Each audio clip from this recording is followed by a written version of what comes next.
ಅನುದಿನ ಅನುಕ್ಷಣ ಮನೆಯಲ್ಲೂ ಕಲಿಯೋಣ, ಕಲಿಕೆಯ ಹೊಸ ಹಾದಿಯಲಿ ಜೊತೆಗೂಡಿ ಹೆಜ್ಜೆಯ ಹಾಕೋಣ, ಸಂತಸದಿ ಕಲಿಯೋಣ ನಮ್ಮ ಹೆಮ್ಮೆಯ ಈ ಕ್ಲಾಸಿನಲ್ಲಿ. Yes sir. Yes teacher. Present ma'am.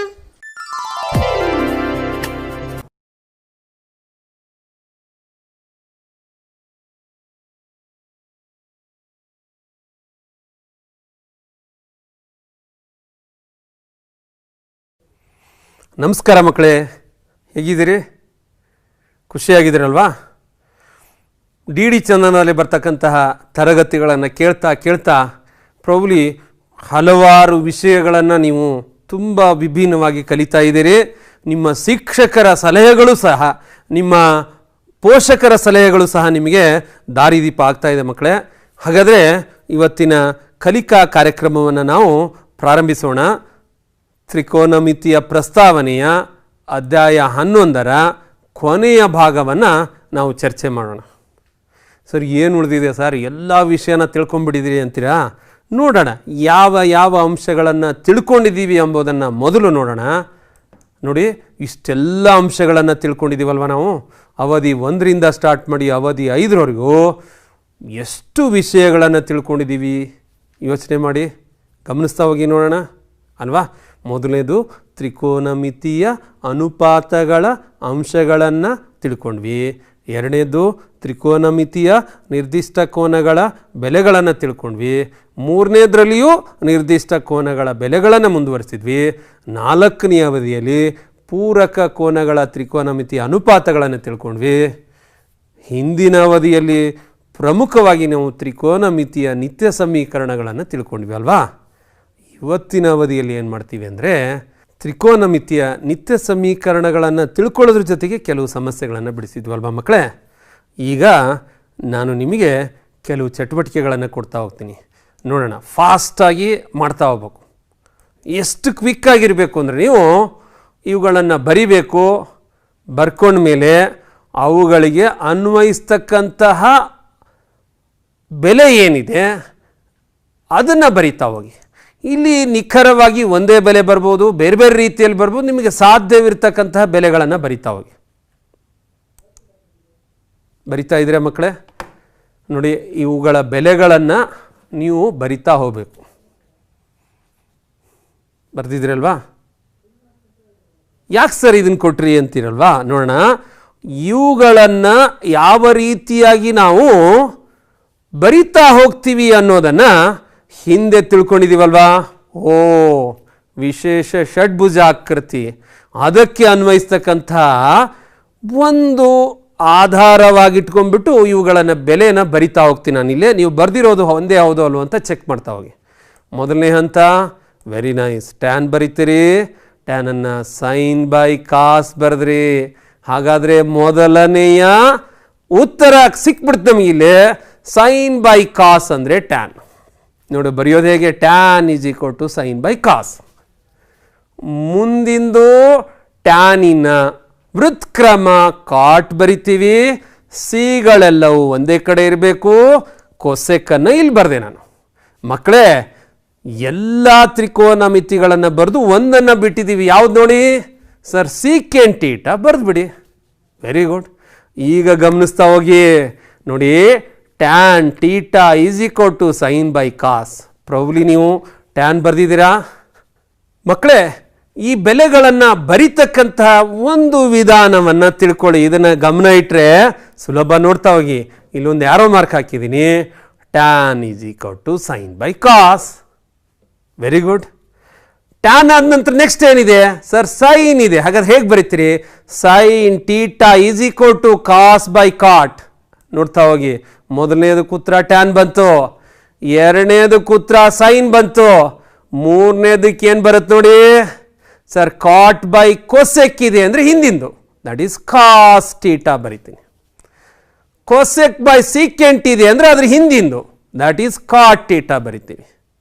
ಹಾಗೇನೆ ಮಕ್ಕಳೇ, ಸೀಕೆಂಟ್ ಬೈ ಟ್ಯಾನ್ ಇದೆ, so secant by tan, secant ಹಿಂದಿಂದ ಏನಿದೆನೋ ಅದನ್ನು ಇಲ್ಲಿ ಉತ್ತರವಾಗಿ ಬರಿತೀವಿ.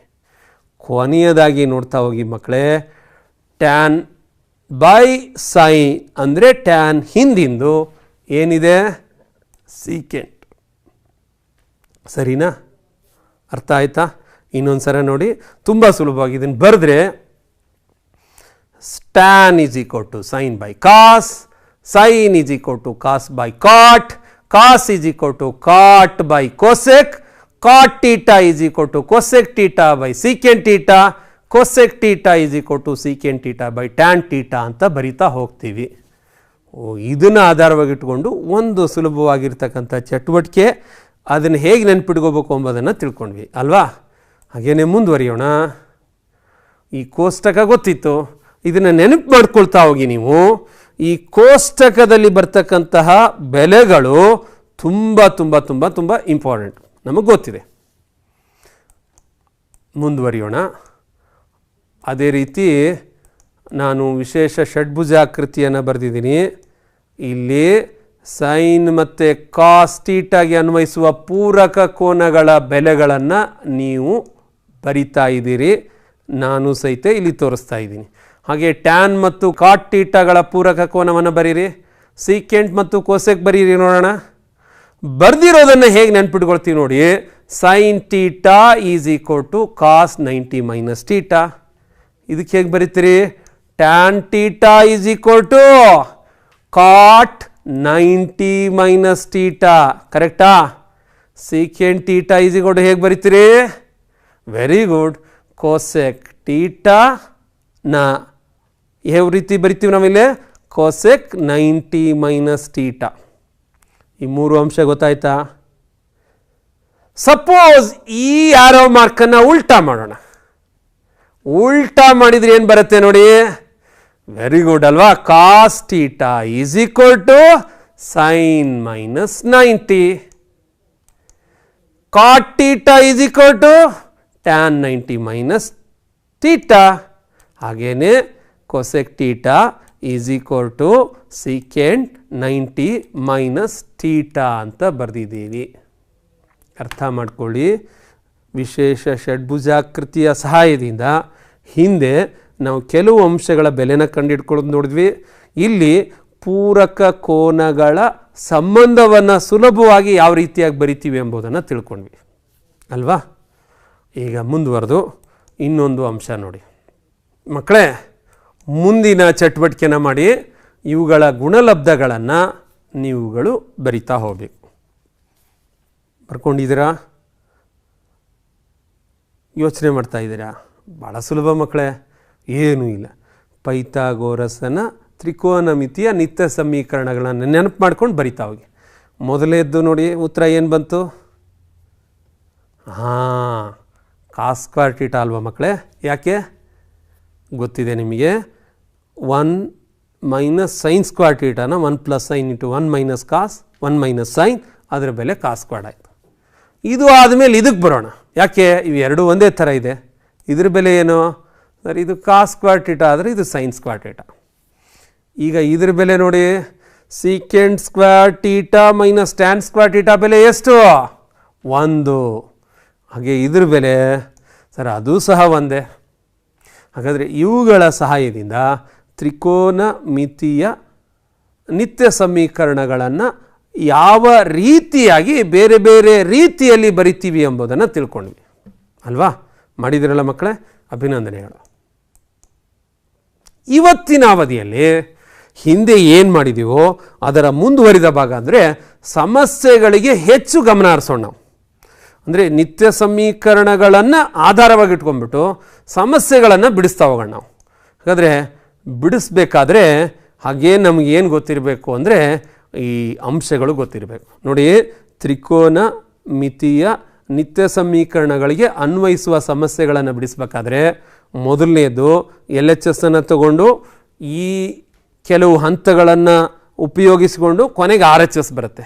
ಇನ್ನು ಕೆಲವು ಸಮಸ್ಯೆಯಲ್ಲಿ RHS ಅನ್ನು ಬಳಸ್ತೀವಿ, ಬೇರೆ ಬೇರೆ ಸೂತ್ರಗಳನ್ನು ಅಳವಡಿಸಿ ಕೊನೆಗೆ LHS ಬರುತ್ತೆ.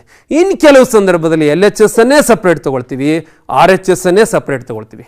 ಈ ಮೂರೂ ಕ್ರಮಗಳನ್ನು ಮಾಡಬೇಕಾದ ಸಂದರ್ಭದಲ್ಲಿ ಸಾಮಾನ್ಯವಾಗಿ ಸೈನ್ ಮತ್ತು ಕಾಸ್ ರೂಪದಲ್ಲಿ ಇಲ್ಲ ಅಂದರೆ ಬದಲಾವಣೆ ಮಾಡ್ತೀವಿ. ಇದು ಎಲ್ಲ ಸಮಸ್ಯೆಗಳಲ್ಲ, ಸಾಮಾನ್ಯವಾಗಿ ಭಿನ್ನರಾಶಿಯ ರೂಪದಲ್ಲಿದ್ದರೆ ಲಸ ತೆಗೆದುಕೊಳ್ತೀವಿ. ತ್ರಿಕೋನಮಿತಿಗೆ ಅನ್ವಯಿಸ್ತಕ್ಕಂಥ ಅನುಪಾತಗಳಿರ್ಬೋದು, ನಿತ್ಯ ಸಮೀಕರಣಗಳಿರ್ಬೋದು, ಅವುಗಳನ್ನು ಅಳವಡಿಸ್ತೀವಿ ನಾವು. ಅವುಗಳ ಜೊತೆಗೆ ನಮಗೆ ಬೀಜಗಣಿತದ ನಿತ್ಯ ಸಮೀಕರಣಗಳು ಸಹ ಗೊತ್ತಿರಬೇಕು.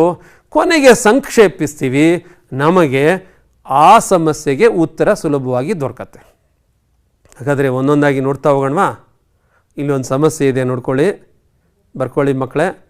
ಇಲ್ಲಿ ಕೇವಲ ಸಮಸ್ಯೆಗಳ ಬಗ್ಗೆನೇ ನಾವು ಹೆಚ್ಚು ಫೋಕಸ್ ಮಾಡ್ತೀವಿ. ಹೇಗೆ ಮಾಡೋದು ಸರ್? LHS ಅನ್ನು ತೆಗೆದುಕೊಳ್ಳೋಣ. LHS ತೆಗೆದುಕೊಂಡ್ಮೇಲೆ ಎರಡು ಭಿನ್ನ ರಾಶಿಗಳಿವೆ, ಲಸವನ್ನು ತೆಗೆದುಕೊಳ್ಳೋಣ. ಇದು ಮತ್ತು ಇದುಗಳ ಗುಣಲಬ್ಧ ಲಸ ಆಯಿತು. ಅಂಶ ನೋಡಿ, ಕಾಸೆ ಇಂಟು ಕಾಸೆ ಇಲ್ಲಿ ಬರಿತೀನಿ, ಮಧ್ಯೆ ಪ್ಲಸ್ ಇದೆ. ಇದು ಮತ್ತು ಇದನ್ನು ಗುಣಿಸ್ತೀವಿ ನಾವು. ಲಸವನ್ನು ತೆಗೆದುಕೊಳ್ತಕ್ಕಂಥ ಕ್ರಮ ನಿಮ್ಗೆ ತುಂಬ ಚೆನ್ನಾಗಿ ಗೊತ್ತಿದೆ. ನೆಕ್ಸ್ಟ್ ಅಂತ ಗಮನಿಸಿ, cos into cos, cos squared, 1 + sin a into 1 + sin a ಒಂದೇ ಆಗಿರೋದ್ರಿಂದ ಹೋಲ್ ಸ್ಕ್ವಾಡ್ ಬರ್ತೀನಿ. ಛೇದವನ್ನು ಹಾಗೆ ಬರ್ತಿದ್ದೀವಿ. ಸರಿನಾ ಮಕ್ಕಳೇ? ಮುಂದೆ ಏನು ಮಾಡ್ತೀರಿ? ಯೋಚನೆ ಮಾಡ್ತಾ ಹೋಗಬೇಕು. ಇಲ್ಲಿಂದ ಮುಂದೆ ಮಾಡಬೇಕಾದ್ರೆ ಬೇರೆ ಬೇರೆ ರೀತಿಯಲ್ಲಿ ಮಾಡ್ಬೋದು. ಸುಲಭವಾಗಿ ಸಾಮಾನ್ಯವಾಗಿ ಏನು ಬರುತ್ತೆ ಅಂದರೆ sir, 1 + sin a whole square ಇದೆ, ಸೂತ್ರವನ್ನು ಹಾಕಿ ವಿಸ್ತರಿಸೋಣ ಅಲ್ವಾ? That is a² + b² + 2ab ಹಾಕೋಣ. ಏನು ಬಂತು ನೋಡಿ, ಇದು ಹಾಗೇ ಇದೆ, ಛೇದ ಹಾಗೇ ಇದೆ. 1 + sin a hole ಸ್ಕ್ವಾಡನ್ನು 1² + sin² + 2 sin a ಬರ್ತಿದ್ದೀವಿ ಅಲ್ವಾ? ಹಾಗಾದರೆ ನೆಕ್ಸ್ಟ್ ಏನು ಯೋಚನೆ ಮಾಡ್ತಾ ಇದ್ದೀರಿ ಸರ್? sin² a + cos² ಇದೆ, ಒಂದು ಗುಂಪು ಮಾಡಿ. ಏನಾಯ್ತದು? sin² a + cos² a plus ಉಳಿದಿದ್ದು ಹಾಗೆ ಬರ್ತಿದ್ದೀವಿ. ಹಾಗಾದರೆ ಇದ್ರ ಬೆಲೆ ಎಷ್ಟು ಬಂತು ಸರ್? ಇವು ಎರಡನ್ನು ಕೂಡಿದರೆ ನಮಗೆ 1 ಬಂತು ನೋಡಿ. sin² a + cos² a 1, ಉಳಿದ ಅಂಶಗಳನ್ನು ಹಾಗೆ ಬರೆದಿದ್ದೀವಿ. ಹಾಗಾದರೆ ವಾಟ್ ಈಸ್ 1 + 1 ನೋಡಿ, 1 + 1 2 sin a ಹಾಗೆ ಬರಿತೀನಿ, ಛೇದವನ್ನು ಹಾಗೆ ಬರ್ತಿದ್ದೀವಿ. ಅಂಶದಲ್ಲಿ ಏನು ಸಾಮಾನ್ಯ ಇದೆ ಸರ್? 2 ಸಾಮಾನ್ಯ ಇದೆ. ಇದು ಮತ್ತು ಇದು ಒಂದೇ ಆಗಿರೋದ್ರಿಂದ ಕ್ಯಾನ್ಸಲ್ ಆಯಿತು. ಉಳಿದಿರೋದೇನು? 2/cos a. 1/cos a ನ ಬೆಲೆ ಏನು? secant a. therefore 2 ಇದೆ, therefore 2 secant a ಆಯಿತು. ಇದೇ ಏನು ನೋಡಿ, ನಮ್ಮ ಬಲಬದಿ ಆಯಿತು. ಸುಲಭ ಇದೆ ಅಲ್ವಾ? ಹೇಗೆ ಪ್ರಾರಂಭಿಸಿದ್ವಿ? ಕೊಟ್ಟಿರೋ ಸಮಸ್ಯೆ ಬರ್ಕೊಂಡ್ವಿ, ಎಡಬದಿನ ತೆಗೆದುಕೊಂಡ್ವಿ, ಲಸವನ್ನು ತೆಗೆದುಕೊಂಡ್ವಿ, a + b ಹೋಲ್ ಸ್ಕ್ವಾಡ್ ಸೂತ್ರವನ್ನು ಅಳವಡಿಸಿದ್ವಿ. ಆದ ನಂತರ sin² a + cos² a ಬೆಲೆ 1 ಆಯಿತು. ಸುಲಭವಾಗಿ ಸಂಕ್ಷೇಪಿಸಿದರೆ ನಮಗೆ ಉತ್ತರ ಬಂತು. ಎಷ್ಟು ಸುಲಭ ಇದೆಯಲ್ಲ ಮಕ್ಕಳೇ? ಈ ಥರದ ಸಮಸ್ಯೆನ ನಾವು ಪರೀಕ್ಷೆಯಲ್ಲಿ 3 ಅಂಕಕ್ಕೆ ಕೇಳುವ ಸಾಧ್ಯತೆ ಇರುತ್ತೆ. ಮುಂದಿನ ಸಮಸ್ಯೆ ನೋಡೋಣವಾ? ಇಲ್ಲೊಂದು ವಿಭಿನ್ನವಾದ ಸಮಸ್ಯೆ ಇದೆ ನೋಡಿ. ಏನಿದೆ? 3 ಅಂಶಗಳು ಸಮ ಅಂತ ತೋರಿಸ್ಬೇಕು ನಾವಿಲ್ಲಿ. 1 + tan² a / 1 + cot² a is equal to 1 - tan a / 1 - cot a whole square is equal to tan² a ಅಂತ ತೋರಿಸ್ಬೇಕು. ಏನು ಮಾಡೋಣ ಅಂದರೆ, ಇಲ್ಲಿ ಮೊದಲನೇದಾಗಿ ನಾವು ಮೊದಲನೇ ಅಂಶವನ್ನು ತೆಗೆದುಕೊಳ್ಳೋಣ. ಇದಕ್ಕೆ ಸೂತ್ರವನ್ನು ಹಾಕಿದ್ದೀವಿ ನಾವು. secant² a / cosec² a ಬಂತು. ಇದನ್ನು ನಾವು 1/cos² a, ಇದನ್ನು ನಾವು 1/sin² a ಬರ್ತೀವಿ. ಇಲ್ಲಿ ನಾವು ಛೇದದ ವೃತ್ಕ್ರಮವನ್ನು ಬರೆದ್ರೆ ನಮಗೇನು ಬಂತು? ಇಲ್ಲಿ 1/cos² a into sin² a / 1. So ಗುಣಾಕಾರ ಮಾಡಿದರೆ, so sin² a / cos² a ಅದ್ರ ಬೆಲೆ ಏನು ಬಂತು ನೋಡಿ ಮಕ್ಕಳೇ? tan² a ಬಂತು. ಇದು 1 ಅಂತ ಬರೆದಿದ್ದೀನಿ ನಾನು. ಅಂದರೆ ಇದರ ಬೆಲೆ tan² a ಅಂತ ನಿರೂಪಿಸಿದ್ವಿ. ಈಗ ಎರಡನೇ ಅಂಶನ ತೆಗೆದುಕೊಳ್ಳೋಣ. ಎರಡನೇ ಅಂಶನ ತೆಗೆದುಕೊಳ್ಳಿ ನೋಡೋಣ. 1 - tan a / 1 - cot a whole squad. ಏನು ಮಾಡೋಣ ಇಲ್ಲಿ? ಸೊ ಗೊತ್ತಿದೆ ನಮಗೆ, ಟ್ಯಾನ್ ಮತ್ತು ಕಾಟನ್ನು ಸೈನ್ ರೂಪದಲ್ಲಿ ಬರಿತಾ ಇದ್ದೀವಿ. ಈ ಸೂತ್ರ ಗೊತ್ತಿದೆ ನಮಗೆ, ಸರಿನಾ? ತ್ರಿಕೋನಮಿತಿಯ ವೃತ್ಕ್ರಮಗಳ ನಿತ್ಯ ಸಮೀಕರಣವನ್ನು ಅಳವಡಿಸ್ತಾ ಇದ್ದೀವಿ ನಾವು ಇಲ್ಲಿ ಅಲ್ವಾ? ಇದ್ರ ನೆಕ್ಸ್ಟ್ ಏನು ಮಾಡಿ, ಸಾರಿ, ತ್ರಿಕೋನಮಿತಿ ಮಕ್ಕಳೇ, ಇಲ್ಲಿ ಟ್ಯಾನ್ ಮತ್ತು ಕಾಟನ್ನು sin/cos ಫಾರ್ಮಲ್ಲಿ ಬರೆದಿದ್ವಿ ನಾವು. ಬರೆದ ಮೇಲೆ ಏನು ಮಾಡ್ತೀರಿ? ಅಂಶವನ್ನು ಲಸ ತೆಗೆದುಕೊಳ್ಳಿ, ಛೇದವಲ್ಲಿಯೂ ಲಸ ತೆಗೆದುಕೊಳ್ಳಿ. ಇದು ಆದಮೇಲೆ ನೆಕ್ಸ್ಟ್ ಅಂತಾನ ಗಮನಿಸ್ತಾ ಹೋಗಿ ಏನಾಗ್ತಾ ಇದೆ ಇಲ್ಲಿ ಅಂದರೆ ಅಂಶ ಹಾಗೆ ಬರೆದಿದ್ವಿ, ಛೇದದ ವೃತ್ಕ್ರಮ ಹೋಲ್ ಸ್ಕ್ವಾಡ್ ಹಾಗೆ ಇದೆ. ಸೂಕ್ಷ್ಮವಾಗಿ ಗಮನಿಸ್ತಾ ಹೋಗಿ. ಇಲ್ಲಿ ನೋಡಿ cos a minus sine a, sine a minus cos a ಇದೆ. ಹಾಗಾದರೆ ಎರಡೂ ಪದಗಳು ಒಂದೇನಾ ಇವು? ಅಲ್ಲ, ಚಿಹ್ನೆಗಳು ಬೇರೆ ಬೇರೆ ಇವೆ. ಹಾಗಾದರೆ ನೇರವಾಗಿ ಕ್ಯಾನ್ಸಲ್ ಮಾಡ್ಬೇಕಾ ನಾವು? ಇಲ್ಲ. ಇದು ಹೇಗೆ ಅಂದರೆ 2 ಇದು -2 ಇದ್ದ ಹಾಗೆ. ಹಾಗೆ ಏನು ಮಾಡೋಣ ಅಂದರೆ ನೆಕ್ಸ್ಟ್ ನಾವಿಲ್ಲಿ ಇದರಲ್ಲಿ ಮೈನಸನ್ನು ಕಾಮನ್ ತೆಗೆದ್ರೆ ನೋಡಿ sine a minus cos a ಆಯಿತು. ಈಗ ಇವು ಎರಡು ಒಂದೇ ಆಯಿತು, ಕ್ಯಾನ್ಸಲ್ ಮಾಡೋಣ. ನೆಕ್ಸ್ಟ್ ನಮ್ಗೆ ಉತ್ತರ ಏನು ಬಂತು? ಮೈನಸ್ ಸೈನ್ ಬೈ ಕಾಸ್ ಆಯಿತು. ಮೈನಸ್ ಸ್ಕ್ವಾಡ್ ಅಂದರೆ ಪ್ಲಸ್ಸು, ಸೈನ್ ಬೈ ಕಾಸ್ ಅಂದರೆ ಟ್ಯಾನು, ದೇರ್ಫೋರ್ ಟ್ಯಾನ್ ಸ್ಕ್ವಾಡ್ ಬಂತು. ಹಾಗಾದರೆ 1 ಮತ್ತು 2ರಿಂದ ಏನಾಯಿತು? 3 ಅಂಶಗಳು ಸಮ ಅಂತ ಬಂದು. ಅರ್ಥ ಆಯ್ತಾ ಮಕ್ಕಳೇ? ಮಕ್ಕಳೇ, ಈ ಅವಧಿಯಲ್ಲಿ ನಾವು ಸಮಸ್ಯೆಗಳನ್ನೇ ಬಿಡಿಸ್ತಾ ಇರೋದ್ರಿಂದ ನಾನು ಇನ್ನೊಂದು ಸಮಸ್ಯೆನ ತೆಗೆದುಕೊಳ್ತೀನಿ. ಇಲ್ಲಿ ಸಮಸ್ಯೆಗಳನ್ನು ಬಿಡಿಸ್ತಕ್ಕಂತಹ ವಿಧಾನದ ಬಗ್ಗೆ ನೀವು ಹೆಚ್ಚು ಗಮನ ಹರಿಸ್ಬೇಕು. ಏನು ಮಾಡ್ತೀರಿ ಸರ್? First LHS ತೊಗೊಂಡಿದ್ದೀರಾ? ಎರಡನೇದೇನು? ಎಲ್ಲ ಸೈನ್ ರೂಪದಲ್ಲೇ ಇದೆ, ಹೀಗಾಗಿ ಬದಲಾವಣೆ ಮಾಡೋದು ಬೇಡ. ನೋಡಿ, ರೂಟ್ ಇರೋದ್ರಿಂದ ನಾವೇನು ಮಾಡೋಣ ಅಂದರೆ ಹಿಂದೆ ನಾವು ತಿಳ್ಕೊಂಡಿದ್ದೀವಿ, ಛೇದವನ್ನು ಅಕರ್ಣೀಕರಿಸೋ ವಿಧಾನವನ್ನು ಅನುಸರಿಸ್ತೀವಿ ನಾವು. ಅಂದರೆ ಛೇದದಲ್ಲಿ ಇರ್ತಕ್ಕಂಥ 1 ಮೈನಸ್ ಸೈನ್ ಎ ಅದರ ಮಧ್ಯದ ಚಿಹ್ನೆಯನ್ನು ಬದಲಾಯಿಸಿ ಅಂಶ ಮತ್ತು ಛೇದಕ್ಕೆ ಗುಣಿಸ್ತಾ ಇದ್ದೀನಿ. ನೆನ್ಪಿಟ್ಕೊಳ್ಳಿ ಮಕ್ಕಳೇ, ರೂಟ್ ಅಂತ ಇದ್ದು ಈ ರೀತಿಯ ಸಮಸ್ಯೆ ಕೊಟ್ಟಿದ್ರೆ ಛೇದವನ್ನು ಅಕರ್ಣೀಕರಿಸುವ ವಿಧಾನವನ್ನು ಅನುಸರಿಸೋಣ. ಹಾಗಾದರೆ ಅಂಶ ಮತ್ತು ಅಂಶ ಒಂದೇ ಇದೆ, ಹೋಲ್ ಸ್ಕ್ವಾಡ್ ಆಯಿತು. ಛೇದದಲ್ಲಿ ಸಾಮಾನ್ಯವಾಗಿ ನಾವು A squared minus B squared ಸೂತ್ರವನ್ನೇ ಅನುಸರಿಸ್ತೀವಿ. So 1 minus sine squad A ಬಂತು. 1 ಮೈನಸ್ ಸೈನ್ ಸ್ಕ್ವಾಡ್ ಎ ಬೆಲೆ ಏನು ಸರ್? ಕಾಸ್ ಸ್ಕ್ವಾಡ್ ಎ ಅಲ್ವಾ? ಇದನ್ನು ಹೇಗೆ ಬರಿಬೋದು ನಾವು? ಇಲ್ಲಿ ಸ್ಕ್ವೇರ್ ಮತ್ತು ಸ್ಕ್ವೇರ್ ರೂಟ್ ಕ್ಯಾನ್ಸಲ್ ಆಯಿತು, 1 plus sine a by cos a ಆಯಿತು. ಒಂದು ಹಂತವನ್ನು ನಾನು ಇಲ್ಲಿ ನೇರವಾಗಿ ಬರೆದಿದ್ದೀನಿ. ಇದರ ನೆಕ್ಸ್ಟ್ ಇಲ್ಲಿದೆ ಸುಲಭ, 1 by cos a plus sine a by cos a. 1 by cos ಎನ ಅರ್ಥ ಏನು ಸರ್? ಸೀಕೆಂಟ್ ಎ ಬಂದ್ಬಿಡ್ತು ನಮ್ಗೆ ಉತ್ತರ. Sine by cos tan a, therefore ನಮಗೆ RHS ಬಂತು. ಸುಲಭ ಇಲ್ವಾ ಮಕ್ಕಳೇ? ಇದೇ ಸಮಸ್ಯೆನ ನೀವೇನು ಮಾಡ್ಬೇಕಂದ್ರೆ ಸೈನ್ ಜಾಗದಲ್ಲಿ ಕಾಸ್ ಹಾಕ್ಕೊಳ್ಳಿ. ಇದೇ ರೀತಿ ಮಾಡ್ತಾ ಹೋಗಿ ಉತ್ತರ ಏನು ಬರುತ್ತೋ ಅದನ್ನ ಇಲ್ಲಿ ಬರ್ಕೊಳ್ಳಿ. ಸೈನ್ ಜಾಗದಲ್ಲಿ ಟ್ಯಾನ್ ಹಾಕ್ಕೊಳ್ಳಿ, ಸೈನ್ ಜಾಗದಲ್ಲಿ ಬೇರೆ ಬೇರೆ ತ್ರಿಕೋನ ಮಿತಿಗಳನ್ನು ಹಾಕ್ಕೊಳ್ಳಿ. ನಿಮಗೆ ಈ ರೀತಿ ಮಾಡ್ತಕ್ಕಂತಹ ವಿಧಾನ ತುಂಬ ಚೆನ್ನಾಗಿ ತಿಳ್ಕೊಳ್ಳೋದಕ್ಕೆ ಅನುವು ಮಾಡಿಕೊಡತ್ತೆ. ಆಗ್ಬೋದಾ ಮಕ್ಕಳೇ? ಮಾಡ್ತೀರಾ ಮಕ್ಕಳೇ? ಇನ್ನೊಂದು ಸಮಸ್ಯೆ ತಗೊಳ್ಳೋಣವಾ? ನೋಡ್ತಾ ಹೋಗಿ. ಸಾಧಿಸಿ ಅಂತ ಇಲ್ಲಿ ಒಂದು ಸಮಸ್ಯೆ ಇದೆ. ಪ್ರಾಬಬ್ಲಿ ಈ ಸಮಸ್ಯೆನ ನೋಡ್ತಾ ಇದ್ದರೆ ಅನಿಸುತ್ತೆ ಇಷ್ಟು ದೊಡ್ಡ ಸಮಸ್ಯೆನ ಹೇಗೆ ಸರ್ ಬಿಡಿಸೋದು ಅಂತ.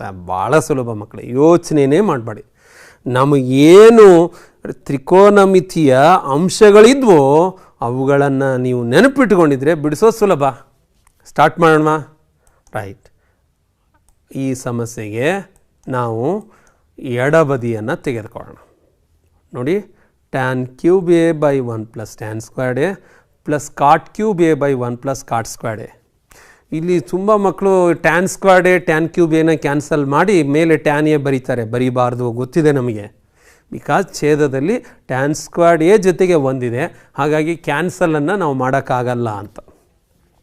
ನೆಕ್ಸ್ಟ್ ಏನು ಮಾಡ್ತಾ ಹೋಗ್ತೀರಿ? ಹೇಗೆ ಬಂತು? Very nice sir. 1 plus tan squared ಎಗೆ ಸೂತ್ರ, 1 ಪ್ಲಸ್ ಕಾಟ್ ಸ್ಕ್ವೇರ್ಡ್ ಎಗೆ ಸೂತ್ರ, ಉಳಿದಿದ್ದನ್ನು ಹಾಗೆ ಬರ್ತಿದ್ದೀವಿ. ಓಹ್, ಛೇದ ತುಂಬ ಸುಲಭವಾಗಿ ಸಂಕ್ಷೇಪಿಸಿದ್ವಿ ನಾವು. ನೆಕ್ಸ್ಟು ನಮಗೆ ಗೊತ್ತಿರೋ ಹಾಗೆ ಸರ್ ಸೈನ್ ಬೈ ಕಾಸ್ ಬರೆಯೋಣ.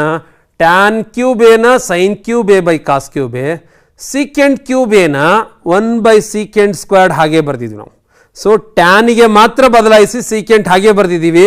ಗಮನಿಸ್ತಾ ಹೋಗಿ, ಯಾಕೆ ಅಂದರೆ ನಮಗೆ ಮುಂದಿನ ಹಂತ ಸುಲಭ ಆಗಲಿ ಅಂತ. ಹಾಗೇನೆ ಇನ್ನೊಂದು ಪದದಲ್ಲಿ ಕಾಟ್ ಕ್ಯೂಬ್ ಎ ಅನ್ನು ಹಾಗೇ ಬರೆದಿದ್ದೀವಿ. Means cos cube A by sine cube A ಬರೆದು 1 ಬೈ ಕೊಸೆಕ್ ಸ್ಕ್ವೇರ್ಡ್ ಎ ಮಾತ್ರ ಹಾಗೆ ಬರ್ದಿದ್ದೀವಿ ಅಲ್ವಾ? ನೆಕ್ಸ್ಟ್ ಅಂತ ನೋಡಿ, ಅಯ್ಯೋ ಎಷ್ಟು ಸಿಂಪಲ್ ಆಯ್ತು ನೋಡಿ. ಇದು 1 ಬೈ ಸೀಕೆಂಟ್ ಸ್ಕ್ವೇರ್ಡ್ ಎ ಎಂಬುದು ಕಾಸ್ ಸ್ಕ್ವೇರ್ಡ್ ಆಯಿತು, 1 ಬೈ ಕೊಸೆಕ್ ಸ್ಕ್ವೇರ್ಡ್ ಎಂಬುದು ಸೈನ್ ಸ್ಕ್ವೇರ್ಡ್ ಆಯಿತು. ಈಗ ಕಾಸ್ ಸ್ಕ್ವೇರ್ಡ್ ಕ್ಯಾನ್ಸಲ್ ಆಗಿ sine cube A by cos A ಉಳಿತು, ಈ ಬದಿಯಲ್ಲಿ cos cube A by sine A ಉಳಿತು. ನೆಕ್ಸ್ಟ್ ಏನು ಮಾಡ್ತೀರಿ, ಎಲ್ ಸಿ ಎಮ್ ತೊಗೊಂಡ್ರೆ sine A into cos A, ಅಂಶದಲ್ಲಿ sine to the power of 4a plus cos to the power of 4a ಆಯಿತು. ಅರ್ಥ ಆಯ್ತಾ ಮಕ್ಕಳೇ? ಇಲ್ಲಿವರೆಗೂ ತುಂಬ ಸುಲಭವಾಗಿ ಹಂತಗಳು ಬಂದವಲ್ವಾ? ಇದರ ನಂತರದ ಹಂತನ ನೋಡಿ ಹೇಗೆ ಮಾಡೋದಪ್ಪ ಇದನ್ನು ಅಂತಿದ್ದೀರಲ್ವಾ? ಭಾಳ ಸಿಂಪಲ್ ನೋಡ್ರಿ. Sine squad a whole square plus cos squad a whole square ಬರೆಯೋಣ. ಬರೆದಿದ್ದಾದ ಮೇಲೆ ಇಲ್ಲಿ ನಾವು ಯಾವುದೇ ನಿತ್ಯ ಸಮೀಕರಣನ ಬಳಸ್ಕೊಳ್ಳೋದು ಕಷ್ಟ ಆಗತ್ತೆ. ಆದರೆ ಇದಕ್ಕೆ ನಾನೇನು ಬರಿತೀನಿ ಅಂದರೆ ಹಿಂದೆ ತಿಳ್ಕೊಂಡಿದ್ದೀನಿ ನೋಡಿ, a to the power of 4 plus b to the power of 4 ಬೇರೆ ಬೇರೆ ರೀತಿಯಲ್ಲಿ ಬರೀಬೇಕಾದ್ರೆ ಹೇಗೆ ಬರ್ತೀವಿ ಅಂದರೆ a squared plus b squared whole squared minus 2a squared b squared. ಅಂದರೆ ಇಲ್ಲಿ a plus b whole squared minus 2ab is equal to a squared plus b squared. ಆ ಸೂತ್ರವನ್ನು ಅಳವಡಿಸ್ತೀವಿ. ಅಂದರೆ sine squad a plus cos squad a whole ಸ್ಕ್ವಾಡನ್ನು ವಿಸ್ತರಿಸಿದರೆ plus 2 sign squad a cos squad a ಬರುತ್ತೆ. ನಾನಿಲ್ಲಿ ಮೈನಸನ್ನು ಸೇರಿಸಿ ಕ್ಯಾನ್ಸಲ್ ಆದರೆ ನನಗೆ ಅಂಶ ಹಾಗೆ ಉಳಿಯುತ್ತೆ. ಹಾಗಾದರೆ ಇದ್ರ ಬೆಲೆ ಎಷ್ಟಿದೆ ಸರ್? 1. ದೇರ್ಫೋರ್ 1 ಸ್ಕ್ವಾಡ್ ಉಳಿದಿದ್ದು ಹಾಗೆ ಬರೋದು. ಕರೆಕ್ಟಾ ಮಕ್ಕಳೇ? ಅರ್ಥ ಆಯ್ತಾ? ನೆಕ್ಸ್ಟ್ ಏನು ಮಾಡೋದು? ಅಯ್ಯೋ 1 ಬೈ ಛೇದ, ಇದು ಬೈ ಛೇದ ಬರೆಯೋಣ. ಹಾಗಾದರೆ 1 ಬೈ ಛೇದವನ್ನು ತ್ರಿಕೋನಮಿತಿಯ ವೃತ್ಕ್ರಮಗಳನ್ನು ಹಾಕಿದ್ದೀವಿ. ಕೊಸೆಕ್ ಬಂತು, ಸೀಕೆಂಡ್ ಬಂತು, -2 ಹಾಗೆ 1 ಸೈನ್ ಕ್ಯಾನ್ಸಲ್, ಕಾಸ್ ಕ್ಯಾನ್ಸಲ್ ಆಯಿತು, 2 sine A into cos a ಬಂತ ಮಕ್ಕಳೇ? ನಾವು ಏನು ಉತ್ತರ ಪಡ್ಕೋಬೇಕಾಗಿತ್ತೋ ಆ ಉತ್ತರ ಬಂದಿದೆ ಅಲ್ವಾ? ದೇರ್ಫೋರ್ ನಮಗೆ RHS ಬಂತು. ಈಗ ಇನ್ನೊಂದು ಸಮಸ್ಯೆನ ತೆಗೆದುಕೊಳ್ಳೋಣ. ಈ ಸಮಸ್ಯೆಯನ್ನು ನೋಡ್ತಾ ಹೋಗಿ. ಬಿಡಿಸ್ತೀರಾ ನೀವೇ? ಸ್ಟಾರ್ಟ್ ಮಾಡಿ ನೋಡೋಣ. ಸುಲಭವಾಗಿ ಬರಿಬೋದಲ್ವಾ? ಏನು ಬರೆಯೋಣ? ಮೊದಲನೇ ಅಂತ LHS ತೊಗೊಂಡಿದ್ದೀವಿ. 1 ಬೈ ಟ್ಯಾನ್ ಸ್ಕ್ವಾಡನ್ನು ಕಾಟ್ ಸ್ಕ್ವಾಡೇ ಬರೆದಿದ್ದೀವಿ.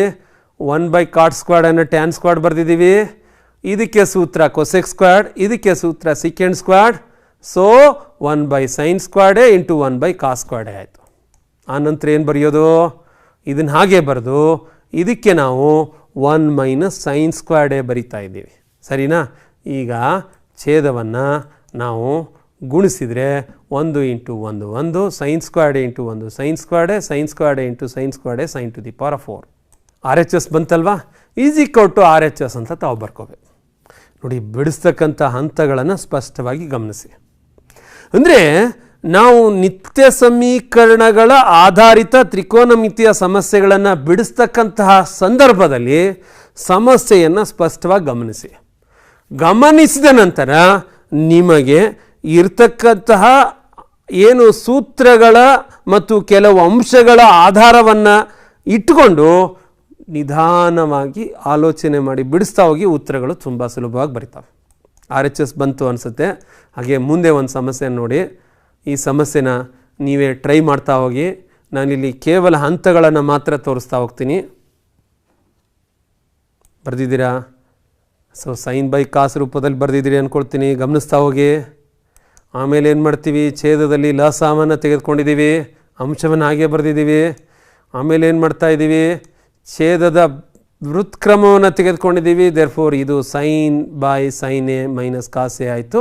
ಗುಣಾಕಾರ ಮಾಡಿದರೆ ಸೈನ್ ಇಂಟು ಸೈನ್ ಸ್ಕ್ವಾಡ್ ಆಯಿತು. ಕಾಸ್ ಜೊತೆಗೆ ಛೇದವನ್ನು ಬರೆದಿದ್ದೀವಿ. ಹಾಗೆ ಈ ಪದಕ್ಕೂ ಈ ಥರ ಬರೆದಿದ್ದೀವಿ. ಸರಿನಾ ಮಕ್ಕಳೇ? ಇದರ ನಂತರ ನೋಡಿ, ನಮಗೀಗ ಗೊತ್ತಿದೆ ಇಲ್ಲಿ sine a minus cos theta ಇತ್ತು, ಇಲ್ಲಿ cos theta minus sine theta ಇತ್ತು. ಹಾಗಾಗಿ ಮೈನಸ್ಸನ್ನು ಸಾಮಾನ್ಯ ತೆಗೆದಿದ್ದಕ್ಕೆ ಅದು sine theta minus cos theta ಆಯಿತು. ಛೇದದಲ್ಲಿ ಇರ್ತಕ್ಕಂಥ ಈ ಎರಡು ಪದಗಳು ಒಂದೇ ಆಯಿತು, but sine theta cos theta change ಆಯಿತು. ಏನು ಮಾಡೋದು ಸರ್? ಲಸ ತಗೊಳ್ಳಿ.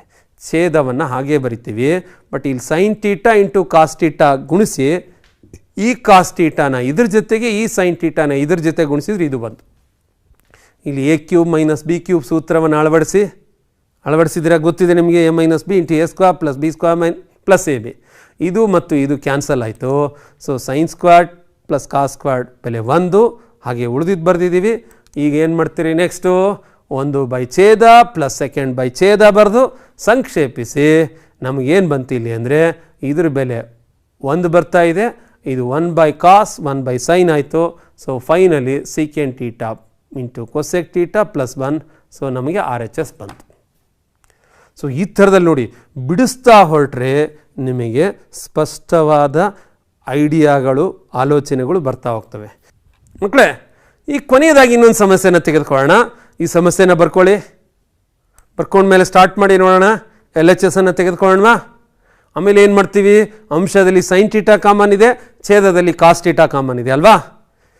ಉಳಿದಿರೋ ಅಂಶಗಳನ್ನು ಬರೆದಿದ್ದೀವಿ, ಗಮನ ಇಟ್ಟು ನೋಡಿ.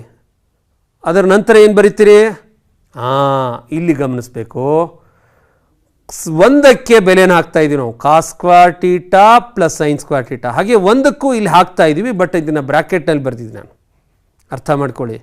ಒಂದರ ಬೆಲೆನ ಆದೇಶಿಸಿ ಮಾಡುವ ಒಂದು ಸಮಸ್ಯೆಯನ್ನು ಇಲ್ಲಿ ಚರ್ಚೆ ಮಾಡ್ತಾ ಇದ್ದೀವಿ, ಆಯಿತಾ. ಇದರ ನೆಕ್ಸ್ಟ್ ಏನಾಯಿತು ನೋಡ್ತಾ ಹೋಗಿ, ಇಲ್ಲಿ ಬರಿತೀನಿ ನಾನು. ಸೈನ್ ಥೀಟಾ ಹಾಗೇ ಇದೆ, ಇಲ್ಲಿ next sine square theta minus 2 sine square theta ಅಂದರೆ ಸೈನ್ ಸ್ಕ್ವೇರ್ ಥೀಟಾ. ಇದನ್ನು ಬಿಡಿಸಿದರೆ ನಮಗೆ cos square theta minus sine square theta ಬರುತ್ತೆ. ಕಾರಣ 2 cos square theta minus cos square theta is cos square theta, sine square ಥೀಟಾನ ಹಾಗೆ ಬರಿತೀವಿ. ಈಗ ಇವು ಎರಡು ಕ್ಯಾನ್ಸಲ್ ಆಯಿತು. ಉತ್ತರ ಏನು ಬಂತು ನಮಗೆ, ಸೈನ್ ಬೈ ಕಾಸ್ ಬಂತು. ಸೈನ್ ಬೈ ಕಾಸ್ ಬೆಲೆ ಎಷ್ಟು, ಟ್ಯಾನ್ ಥೀಟಾ. ದೇರ್ಫೋರ್ ಏನು ಬಂತು, RHS ಬಂತಲ್ವ ಮಕ್ಕಳೇ. ಸುಲಭ ಇದೆನಾ. ಹೀಗೇನೆ ನಾವು ಬೇರೆ ಬೇರೆ ರೀತಿಯ ಸಮಸ್ಯೆಗಳನ್ನು ಬಿಡಿಸ್ತಾ ಹೋಗ್ಬೋದು. ಇಲ್ಲಿ ಕೊನೆಯದಾಗಿ ಇನ್ನೊಂದು ಸಮ್ಮನ್ನು ತೆಗೆದುಕೊಳ್ತಾ ಇದ್ದೀವಿ ನೋಡಿ. ಇದನ್ನು ಸಾಧಿಸಿ ಅಂತ ಕೊಟ್ಟಿದ್ದಾರೆ, LHS ಬರ್ಕೊಂಡಿದ್ದೀರಾ. ನೆಕ್ಸ್ಟ್ ನೋಡಿ ಏನು ಮಾಡ್ತೀರಿ, ಸೂತ್ರವನ್ನು ಹಾಕಿ ಮೊದಲನೆಯ ಅಂಶವನ್ನು ವಿಸ್ತರಿಸಿ sine squared a plus cosec squared a plus 2 sine A into ಕೊಸೆಕೆ. ಎರಡನೇದಕ್ಕೂ ಅದೇ ಥರ ಹಾಕಿ. ನಮಗೆ ಗೊತ್ತಿದೆ ಸೈನ್ ಎ ಇಂಟು ಕೊಸೆಕೆ ಬೆಲೆ 1, cos a into secant a ಬೆಲೆ 1 ಆಯಿತು ಅಲ್ವಾ.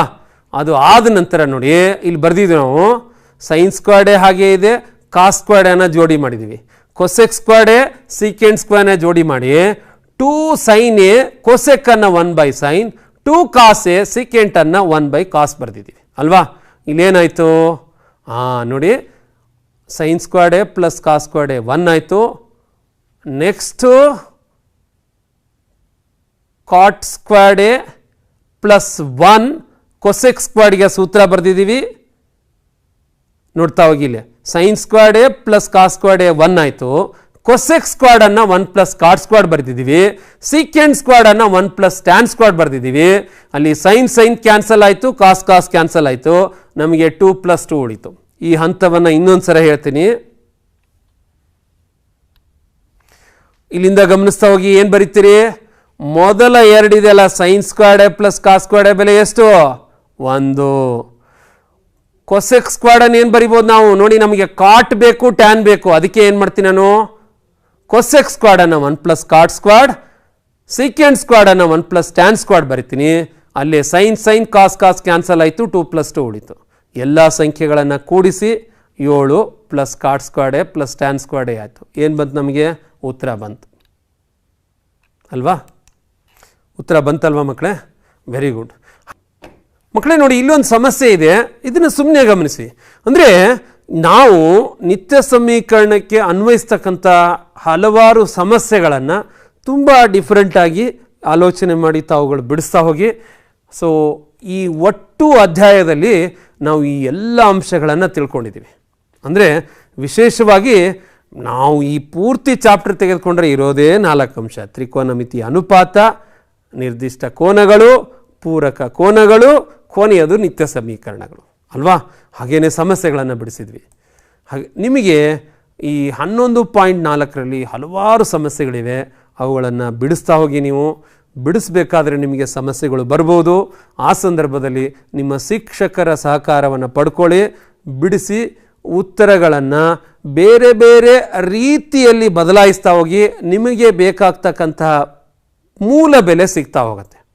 ಹಾಗೆಯೇ ಒಂದು ಸಮಸ್ಯೆನ ವಿಭಿನ್ನವಾಗಿ ಬಿಡಿಸ್ಲಿಕ್ಕೆ ಪ್ರಯತ್ನನೂ ಪಡ್ತೀರಿ ಅಂತ ನಾನು ಭಾವಿಸ್ತಾ, ಮಕ್ಕಳೇ ನಿಮಗೆಲ್ರಿಗೂ ಅಭಿನಂದನೆಗಳನ್ನು ಸಹ ಸಲ್ಲಿಸ್ತೀನಿ. ಮಕ್ಕಳೇ, ಈ ಒಟ್ಟು 6 ಅವಧಿಯಲ್ಲಿ ತ್ರಿಕೋನಮಿತಿಯ ಪ್ರಸ್ತಾವನೆಗೆ ಅನ್ವಯಿಸ್ತಕ್ಕಂಥ ಹಲವಾರು ಅಂಶಗಳನ್ನು ಚರ್ಚೆ ಮಾಡಿದ್ದೀವಿ. ಸೊ ಈ ಅಧ್ಯಾಯವನ್ನು ತುಂಬ ಚೆನ್ನಾಗಿ ಕಲ್ತ್ಕೊಳ್ಳಿ. ಪರೀಕ್ಷಾ ದೃಷ್ಟಿಯಿಂದನೂ ಸಹ ಇದು ನಿಮಗೆ ಪ್ರಮುಖ ಅನಿಸುತ್ತೆ. ಮುಂದಿನ ದಿನಗಳಲ್ಲಿಯೂ ಸಹ ಈ ಪಾಠವನ್ನು ನಾವು ಮೂಲ ಅಧ್ಯಾಯ ಅಂತ ಪರಿಗಣನೆ ಮಾಡ್ತೀವಿ ಮಕ್ಕಳೇ. ಧನ್ಯವಾದಗಳು.